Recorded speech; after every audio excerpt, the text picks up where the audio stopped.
चंडी हे माँ काली कर संहार प्रेत विनाशी शमशान वासी हे माँ काली कर संहार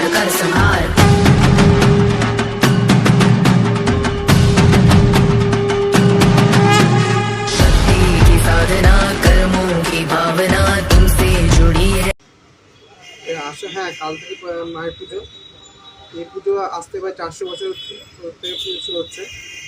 আর বিষয়টার প্রথম মূর্তি হলো মা জহরাচণ্ডী মূর্তি, আর বাকি হচ্ছে চামুন্ডা মা কালী আর মশান কালী আর শিবের মুখও আছে। এই মুখ আশেপাশে জড়াতলা শুরু করে যাচ্ছে আমজামতলা, পাকুয়া, নিমাইশালা এসব সাইডে যাচ্ছে। প্রথমত এই চৈত্র মাসের প্রথম কোনো মঙ্গলবার বা শনিবারে মায়ের মেন মুখা তৈরি করা হয় উপাস থেকে। তারপর থেকে তোমার বাকি পুজোগুলো মুখাগুলো তৈরি করা হয়, এবং বৈশাখ মাসে যেটা শনিবার বা মঙ্গলবার হবে সেদিনই জড়াতলার মুখোশ যাবে। এবং কি এখানে সেদিন আমাদের রীতি আছে যে প্রথমত তারই মুখা আগে যাবে, তারপরে আশেপাশের বাকি তাদের মুখাগুলো যাবে। এবং যে মন্দিরের মুখ তার প্রথম পুজো এখানেই হবে বলা যায়। এখানে তাকে বরণ করা হয়, তারপর দ্বিতীয় তার ঠাকুরমশাই বাড়ি গিয়ে পুজো হয়, তারপর মন্দিরে পুজো হয়।